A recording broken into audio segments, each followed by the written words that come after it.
Hello, beautiful souls. Welcome to another episode of Karma Cards. I am your host, Therese Tucker, and hopefully where you are, it's nice and dry. Where I am, we're having an atmospheric river of never-ending rain, but we're doing okay over here. But yeah, it's a lot.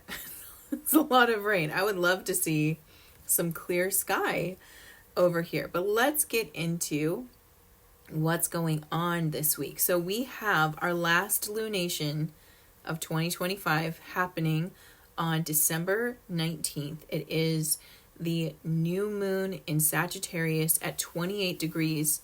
This one is the third of 3 consecutive new moons at 28 degrees.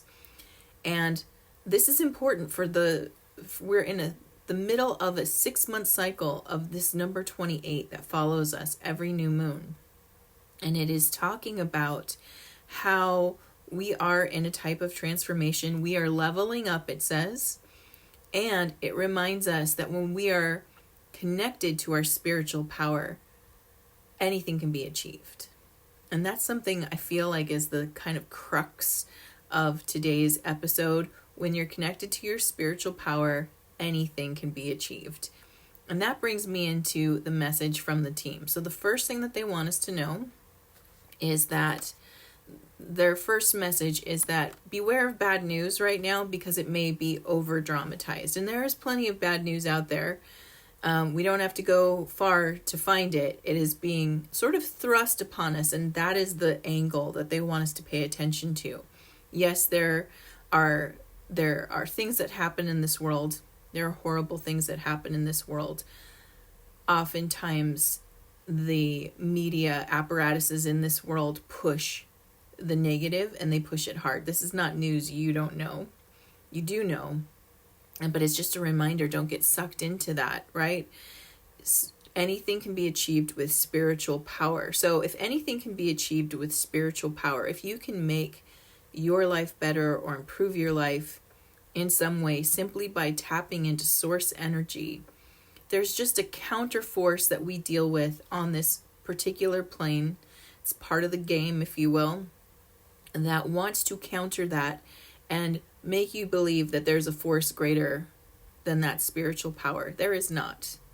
There is not. It's highly over dramatized. So it is more important than ever for us to remember to give the power back to ourselves, because oftentimes when our emotions get hijacked, especially in a negative way, it is easy for us to give our power away to something. And that's why it's done. Because a negative source has no power. It has none. It can only take power. How does it convince you to give it some power? It's got to stir up the pot. It's got to create some negative energy. It's got to pull on you emotionally. And in that way, that tends to siphon from us, first on the emotional level, and then our power starts to go with it because we start imbuing it with our attention and power. So this is a reminder to call this back, call that power back. Remember that when imbued with your spiritual power, you can achieve anything. You can achieve the peace that you desire, you can achieve the success that you desire, you can achieve the stability and the grace that you desire. It's simply a matter of tapping in your attention to the correct source and not being distracted by a lesser source. So the correct source, that being the source of everything, life itself, God, the universe, whatever you want to call it, tap into that. And then all this lesser stuff sort of dissolves in a way because it's an illusion. And so we're being asked to just remember that. Keep that in your mind as you move forward right now. So now I want to go into the karma cards and see what they add to this message. All right, if you are new to karma cards, let me quickly show you how these work. I have 3 decks here: planets, signs of the zodiac, and the houses of astrology. And I have already asked my team, what is the message you have for us this week? And I have 2 sets of answers, a set in red, which are action related, and a set in blue, which are outcome related. And the way that you play is you tune in with that beautiful intuition of yours and feel what is the guidance that's most aligned to you right now. Are you looking for action related guidance? Or do you want to see how things resolve? And of course, and You can always choose both. I kind of like choosing both personally. That's just how I like to roll. But you do you. All right. While you are choosing, let me tell you the timing for this reading. This reading is for December 18th through December 25th, Christmas. So there will not be a Karma Cards next week because obviously we have Christmas, but we'll be back after that. So this message goes through that Christmas day. Now the flavor of this reading, we have Neptune active. Neptune is the spiritual planet. It is that sort of dream, spiritual inspiration principle at play. It's got a nebulous feel to it, so we'll see how that informs us how to take action. In the sign of Gemini, one of the thinking planets, right? So this is ruled by Mercury. Gemini is about communication, expression, communicating ideas. In the 10th house is ruled by Capricorn. So this really has to do with what it is we want to put out in the world, oftentimes associated with our career, but it doesn't have to be. It's really about what you're putting out for the public consumption, reputation, what you want to be known for, and or career. Right? The spiritual action at this time is to inspire others with what you want to be known responsibly. This is really interesting because when I tune in, they keep showing me the two major timelines split. So what do you want to inspire in other people? Do you want to inspire people to move vibrationally upward, or do you want to inspire them to move downward? I don't think anyone consciously thinks of inspiring people to move downward, but this gets back to that original message of bad news being over dramatized. So that's the thing that's really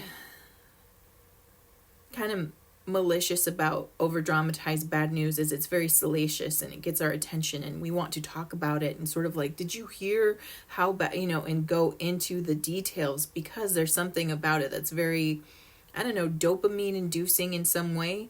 And so we're not trying to inspire negativity in others, but when we get caught up in sort of the dramatic elements of this news, we accidentally do that. So it's asking us to be responsible. Before we communicate or share information, we need to think about, like, what are my words inspiring? Am I inspiring going down this rabbit hole of gossip or conspiracy or whatever it is? Or am I inspired to uplift and raise the energy, not only my own energy, but help to raise the energy of others? Because there's a potent thing about attention right now. This time of year is so interesting because it's literally, we're also hinging on the winter solstice, which, how did I miss that? Right after the new moon, there's the winter solstice. So these are conjuncting together. Winter solstice being the darkest point in the year for the northern hemisphere. So there's something very interesting about how we celebrate family, togetherness, joy. For some people, it's a very religious or spiritual time, but in the darkest point in time. And I feel like that metaphor is beautiful because there is great darkness literally in the winter solstice, specifically for the northern hemisphere. I mean, the sun sets at pretty much 4 p.m. where I am, almost 4 p.m. I shouldn't wish that because that's too early, but in my neck of the woods, the sun is setting at about 4:20 p.m. right now. That's still pretty early. So it's darker, longer, and yet there's more celebration and there's more lights and there's more family gatherings and there's more time together. And I feel like this is, the beautiful thing about how these two combine, and it really shows you that there's a stark contrast in what you can focus on. You can focus on the dark. You can focus on the light. And they're asking us to think about that just in sort of like, what threads are you following here? Because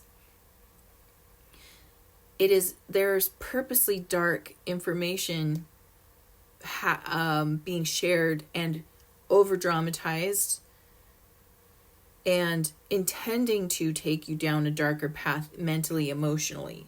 lowering your frequency. The cool thing is that there's a lot of counter to a positive, right?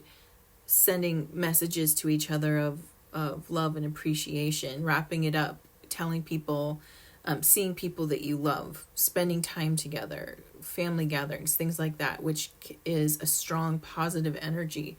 So in order to counter strong positive energy, you have to put out a lot of negative energy. And this is happening right now during this purification window, which really locks in on December 21st. That's the locking in point of this new timeline. And so it's asking us to, since you're listening to this message, we're not here to talk about lower timeline crap. We're not interested in that. We want to go up higher.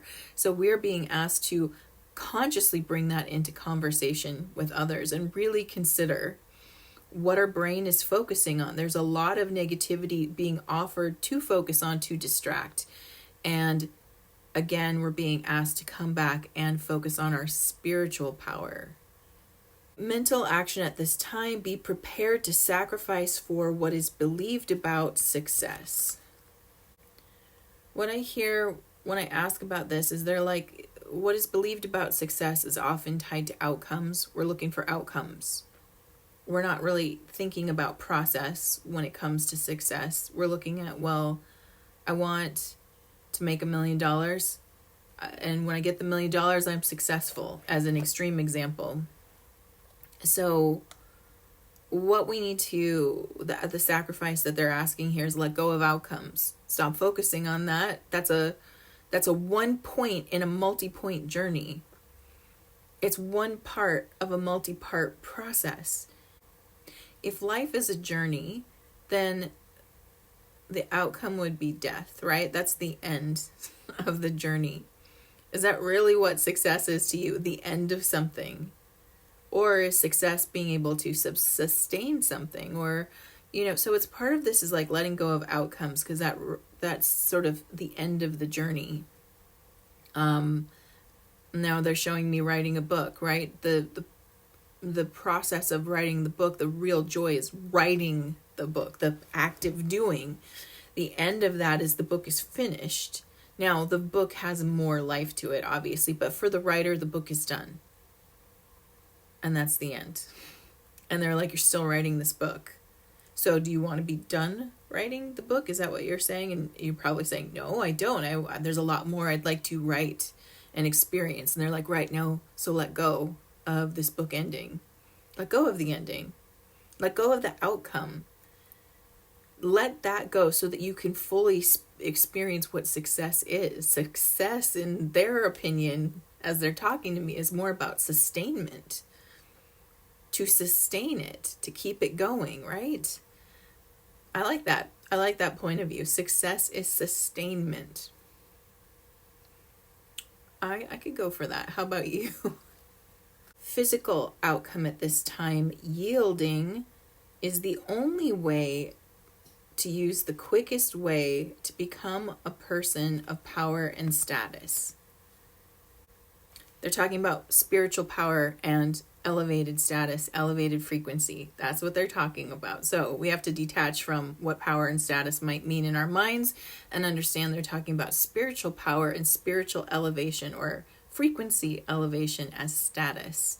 Yielding, surrender to a higher power is the quickest way. Surrender what you think needs to happen in order for this to go in the right direction. And when I say this, maybe it's your life, maybe it's the world at large, maybe it's how the timelines move, whatever it is that you're trying to like observe and shift with your observation, which we do, by the way. That's called the observer effect. We use our observation to shift things. And oftentimes we unconsciously understand that we do try to control things through observing. Like either we're watching, like think about a football game. I don't watch a lot of sports, but I think I've got this right. I've watched enough family watch sports, so I think I get it. But they'll watch the ball, right? And they'll be like, yes, yes, yes, yes, yes, yes. And they're observing it, and it's like they're mentally moving that ball with the player. You better believe that that's really happening. That's the observer effect. I'm observing you getting this. And the crowd watching has just as much to do with that player being able to do it, they are imbuing that player with the ability to move. So we do it with the outside world and events there.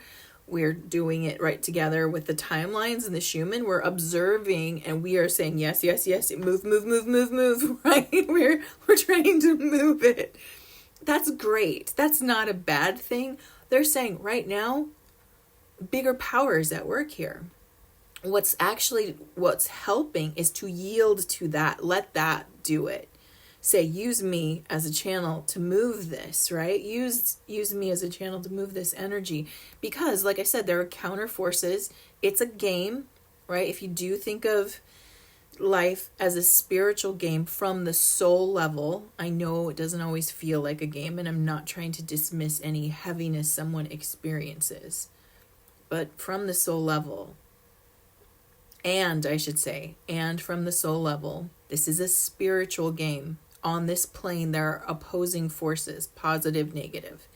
Right now, the negative is trying to move your awareness in this direction and have you go, no, no, no, no, no, no. Still looking at it and observing it. So even though we're saying no, we're still kind of giving it energy. That's all it wants. So we say, you know what? You don't get my attention at all because I'm totally surrendering it to this higher force. And instantly as I do it, I already align with the most powerful positive energy available completely to all life, in all aspects of life and energy. I am aligning with the most positive force and allowing it to move through me. So I have completely taken the small attention away and used myself as a channel for divine energy to move through, elevating my spiritual power and my frequency at the same time. Now I'm not available to anything less than that. And that's what we're being asked to do. So now let's look at outcomes for Neptune in Gemini in the 10th house of what we put out in the world. Spiritual outcome at this time, the idealization of information to explain your destiny. So with Neptune being a part of this, there's sort of an aggrandizement of spiritual energy. Like as I look at it, this is the best. I don't know, it's just showing me like an elevation of thought. So idealization is the elevation of thought, the best version of it available. So the best version of information to explain your destiny. And I feel like we get that spiritually just by, again, surrendering that energy, our attention rather, to that energy. And again, to a higher power, whatever that means to you. There's no text necessarily that you need to refer to. There is no specific spiritual practice or religious principle. It's only that a higher power works through you and you surrender yourself to that. And that creates this higher mind thought coming through here. And in that you do touch what is like destined about you. And I feel like we're touching it not from that personal, this lifetime level. I mean, like we're touching the spiritual essence of it, if that makes sense. So not what my destiny is as Therese, but my destiny as a soul. And the same for you. Mental outcome at this time, confusion regarding communication about where you're going. Again, when this happens, and they told me this is definitely going to happen, and man, is it happening. The closer we get to these higher gateways, the more convoluted information is outside of you. So none of these channels outside of you. For example, this is a channel. I am literally a channel. What I say might start seeming confusing or disjointed to you. I don't think that I'm going to be presenting it confusing or disjointed, nor is anyone else. I think that the veil of confusion sweeps in because you're meant to go inward. So all I can do is point at you and say, go in there, talk to your higher power, hang out with that, surrender to that. Everything else gets clearer. As I seek it outside of myself, though, everyone's going to be sounding like they're talking about something else. Maybe it'll feel like, you know how it is when you're maybe reading books or watching videos or listening to different lectures, everyone seems to be in cadence and in sync sometimes. And you're like, oh my gosh, the message is so clear. And everyone's on the same page, and that feels really good. It does. It feels good. I love it when that happens. And then there are periods of time where you hear so-and-so say one thing, but someone says the counter opposite to that. Or it feels like there's too much contrast, or no one's on the same page anymore. Instead of the choir singing the same note, they're all singing a different note, and it's discordant. That's the veil of confusion. And the veil of confusion's purpose is do not seek outside of yourself. Go inside. So the veil comes down to actually provide you with clarity by creating confusion. Because the only way you're going to get clarity is to go inside and talk to source through you. So that means more meditation, more tuning things out for a minute, going inward, listening, contemplating, communing. And then it's like, okay, everybody else is saying something else, but I get this. That is the guidance. That is the compass you are always meant to listen to. It is nice to have guidance around us. And I'm not saying that that guidance won't be helpful. Of course it will. But at some point, even the most trusted source outside of you starts to feel convoluted. It is actually part of the game. That's the second veil that they talk about. The first veil is the veil of forgetting, that we cross through that before we're born. So we don't remember who we were before. We don't remember our soul, our mission, nothing. We come in, we're like, wait, what? It's like having amnesia, and you have to learn from other people. So you actually, the irony is, the first thing is like learn from the outside world. And then at some point, once that journey has locked in, then you must go to the inside world. And it actually shows up in the wheel of astrology, which is so fascinating because the journey is to leave home, right? So it's a hero's journey when we're looking at the wheel of astrology. It starts with Aries, and it's the adventure. That's why Aries is the adventurer, going out there, leaving home, going to meet new people. There's a lot of like social interaction that starts in the first part of the signs. Then you hit Scorpio, and it's about going inward, going down and inward into the self. Deeper truth, higher learning, greater connection, source energy. And then you come back to home at Pisces. You go back home, back to source energy, and then the journey starts again. So we're just at that part where it's like, no, you got to go inward now. You got all the information from the outside. Now go in and listen. Touch something deeper inside of you. Connect with that higher power. Let that be your guide. It's not always comfortable. And if you struggle with listening to yourself, it can be a little harder. So self-trust has to be activated.